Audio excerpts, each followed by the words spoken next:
of home buyers facing a financial crisis. The couple ultimately spent 1 lakh rupees from their own savings. The biggest losers in this crisis are the home buyers. Bengaluru में ना एक अजीब सा game चलता है। यहाँ जो अगर आपको पसंद आएंगे वो या तो आपके बजट से बाहर है या उसके लिस्टिंग में ऑलरेडी 10 लोग खड़े हैं, और जो आपके बजट में वो किसी को पसंद ही नहीं आएगा। मैं जब पहली बार बैंगलोर शिफ्ट हुई थी तो मुझे लगा था नया शहर है, यहाँ पे फ्लैट ढूंढना would be a different adventure.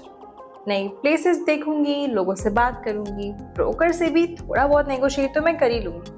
But reality थोड़ी देर बाद आई, और जब आई तो सिर्फ एक ही लाइन के साथ, मैडम 10 मंथ का डिपॉजिट लगेगा। उसमें पहली बार रियलाइज हुआ कि बैंगलोर में फ्लैट देखना is like an arrange marriage setup, जहाँ पहली मीटिंग में ही कमिटमेंट और बैंक बैलेंस दोनों मांग लेते हैं, और बदले में मिलता है सिर्फ एक छोटा सा कमरा जिसका रेंट सुनकर पहले ही कैलकुलेटर खोलना पड़ जाए। फिर मुझे बचपन याद आया, एक छोटे से शहर के एक छोटे से गवर्नमेंट क्वार्टर्स में रहते। तब हर ट्रांसफर एक्साइटिंग लगता था, नया स्कूल, नए दोस्त, नई कॉलोनी। लेकिन तब कभी ये रियलाइज नहीं हुआ कि हम कितने प्रोटेक्टेड थे। कभी रेंट के बारे में नहीं सोचना पड़ता था, कभी लैंडलॉर्ड को कन्विंस नहीं करना पड़ता था, और ना ही कभी 11 महीने बाद वही सेम पैकिंग की टेंशन। तब लगता था एक छोटे से घर में ही तो रहते हैं, पर आज रियलाइज होता है कि वो एक्चुअली कितना सेफ बबल था, और उस बबल के बाहर इंडिया का हाउसिंग मार्केट एक अलग ही कहानी लिख रहा था। आज उस बबल से बाहर आकर वही सेम साइकिल हर साल रिपीट होती है। Packing, house visits, broker, deposit, और हर बार यही उम्मीद कि शायद इस बार कुछ आसान होगा। और इस ड्रीम को चेस करने के लिए घर वाले हमेशा एक ही बात कहते थे, कमाओ, पैसे जोड़ो और घर ले लो, सिंपल, सेफ एंड सेटल्ड। पर जब मैंने इसके पीछे के नंबर्स देखे और housing market as a concept समझने की कोशिश करी, तब रियलाइज हुआ प्रॉब्लम शायद सिर्फ रेंट ही नहीं है। Back in 2012, urban India का housing shortage was around 1.8 crore homes. Today, India's urban and semi-urban housing shortage has reached 5 to 7 crore homes. आज एक घर खरीदना सिर्फ एक एड्रेस खरीदना नहीं है, बट रियलिटी में अपनी अगले 25 से 30 साल की फ्रीडम का कॉन्ट्रैक्ट साइन करना है। तो फिर सवाल ये उठता है, शेल्टर जो इंसान की बेसिक नीड्स में से एक है, वो इतना कॉम्प्लिकेटेड कब हो गया?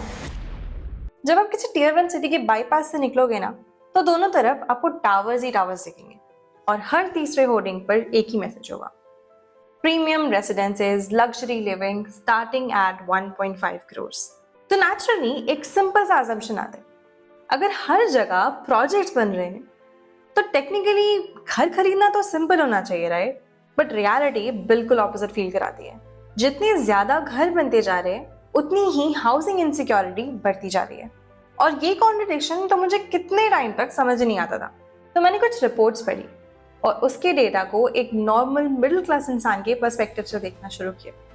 फिर धीरे धीरे समझ आया कि प्रॉब्लम सिर्फ राइजिंग प्राइसेस की नहीं है। हम सिर्फ घर नहीं खरीदते, हम एक ऐसी फीलिंग खरीदने की कोशिश करें जो हमें लगता है कि घर देगा। मुझे भी बैंगलोर में बहुत सोच समझकर एक सिंपल सा घर पसंद आया था। बजट लगभग कुछ 80 लाख का था, और मैं बैंक से लोन लेने को तैयार बैठी थी। इससे पहले मैं भी EMI को सेम लेंस से देखती थी जैसे नॉर्मली लोग देखते हैं, कि हर महीने मेरे अकाउंट से एक ऑटो डेबिट होगा और धीरे धीरे घर की ओनरशिप मेरे पास आती जाएगी। पर जब मैंने बैंक लोन का मैथ समझा तो असल रियलिटी चेक हुआ। शुरू के 5-10 साल तक तो आपकी EMI का 80 to 90% सिर्फ इंटरेस्ट में चला जाता है। तो मतलब 80 लाख का लोन, और 25 साल तक मैं ऑलमोस्ट बैंक को 2 करोड़ रुपए चुका चुकी हूँ। जब मैंने ये कैलकुलेशन देखी तो मुझे रियलाइज हुआ कि शायद ये सिर्फ मेरी बजट प्रॉब्लम नहीं है, पूरे देश का हाउसिंग का मैथ ही बिगड़ चुका है। और इकोनॉमिस्ट इसे प्राइस टू इनकम रेशियो से समझाते हैं। उनका कहना है कि किसी भी सिटी में घर का प्राइस आपकी एनुअल हाउस होल्ड इनकम का 3 to 6 टाइम्स होना चाहिए, उससे ज्यादा नहीं। अगर है तो that's a heavy financial risk. And surprisingly Bangalore में ये नंबर 6.3 है, दिल्ली में 8.1 एंड मुंबई में absurdly 31.4 क्रॉस कर चुका है। मतलब पूरी लाइफ कमाने के बाद भी आप एक सिंपल घर इजीली अफोर्ड नहीं कर सकते। लेकिन बात सिर्फ घर के प्राइस पर खत्म नहीं होती, असली ट्रैप मंथली EMI में फाइनेंशियल एक्सपर्ट्स कहते हैं कि आपका EMI to income ratio should not be more than 30 to 35% of your income. लेकिन नाइट फ्रैंक के डेटा के मुताबिक आज मुंबई में एक एवरेज मिडिल क्लास फैमिली अपनी इनकम का 69% EMIs में भर रही है और दिल्ली में यही नंबर 67% है। इवन बैंगलोर में यही नंबर 35% का थ्रेशोल्ड क्रॉस कर चुका है। अब जरा सोचो, अगर आपकी सैलरी का 60 to 70% सिर्फ महीने की पहली तारीख को किसी EMI में जा रहा हो, तो बाकी का 30% में आपको घर भी चलाना है, पेरेंट्स के मेडिकल बिल्स देखने हैं, बच्चों की फीस भरनी है, इवन अनफोर्सीन इमरजेंसीज हैंडल करनी है। एक फाइनेंशियल डिसीजन आपकी लाइफ को इतना टाइट बना देता है कि आपको हर महीना एक बैलेंसिंग एक्ट जैसा लगने लगता है। दूसरा चेंज जो हमारे शहरों में आया है वो शायद इतना ऑब्वियस नहीं है। धीरे धीरे सिंपल अफोर्डेबल घर बनना ही बंद हो गए। पहले एक छोटी फैमिली 1 BHK से शुरू करती थी, थोड़े पैसे जोड़ती थी और इवेंचुअली बड़ा घर ले लेती थी। लेकिन आज आप किसी भी बिल्डर के सेल्स ऑफिस में चले जाओ तो every other project is premium. हर दूसरा brochure Italian marble, infinity pool, luxury amenity से भरा हुआ है, क्योंकि बिल्डर के लिए सिंपल अफोर्डेबल घर बनाना इतना प्रॉफिटेबल नहीं रहा। लैंड कॉस्ट इतनी हाई हो गई है कि वही सेम जमीन को थोड़ा और एडजस्ट करके सुपर प्रीमियम लग्जरी के नाम पर बेचा जाए तो मार्जिन डबल हो जाता है। इसका रिजल्ट ये हुआ कि नए घर तो आज भी बन रहे हैं, पर उन लोगों के लिए नहीं है जिनको सिर्फ एक अफोर्डेबल छत चाहिए, जबकि उन लोगों के लिए जिनके पास ऑलरेडी 2-3 प्रॉपर्टीज हैं and they are also looking for 1 more property for investment. By the way, अगर आपको ऐसे ब्रेकडाउन्स पसंद आते हैं तो चैनल को सब्सक्राइब जरूर कर लेना। हम हर हफ्ते इसी तरह के टॉपिक्स को सिंपल लैंग्वेज में एक्सप्लेन करने की कोशिश करते हैं। नाउ, अभी तक तो हमने देखा कि घर महंगे होते दिख रहे हैं, पर एक रात मुझे एक ऐसी चीज रियलाइज हुई जो इस पूरी स्टोरी का सबसे स्ट्रेंज पार्ट है। कभी रात को किसी बड़ी पॉश सोसाइटी के पास से गुजरना, दूर से सब कुछ परफेक्ट लगता है, ऊंची buildings, glass stars, fancy lights, पर जब आप ऊपर देखोगे तो ये रियलाइज कि सिर्फ 10 से 15% विंडोज में लाइट जल रही है, बाकी पूरा टावर अंधेरे में। और रिसर्च करने के बाद I found out that the basically called ghost apartments. ये वो अपार्टमेंट्स हैं जिनको किसी के रहने के लिए नहीं लिया गया, पर सिर्फ इन्वेस्टमेंट या फ्यूचर अप्रिसिएशन के लिए खरीदे गए।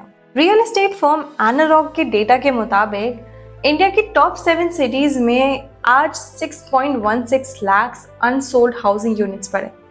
अकेले बैंगलोर में ये नंबर 79,000 फ्लैट्स का है। और शायद यही सबसे बड़ी आयरनी है, एक तरफ लाखों हाउसिंग यूनिट्स खाली पड़े हैं और दूसरी तरफ लाखों लोग एक छोटे से रेंटेड घर को अफोर्ड करने के लिए स्ट्रगल कर रहे हैं।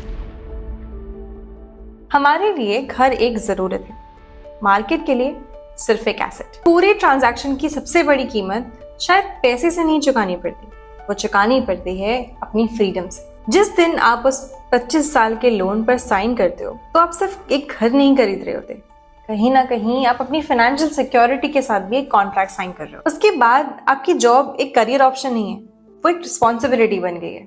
अब चाहे आप कितने भी बर्नआउट हो, आपका मैनेजर कितना भी टॉक्सिक क्यों ना हो, या आपके दिमाग में कोई नया बिजनेस आइडिया या स्टार्टअप आइडिया क्यों ना, आपको एक बात हमेशा याद रहती, अगले महीने की EMI, हर महीने आने वाला वो ऑटो डेबिट नोटिफिकेशन।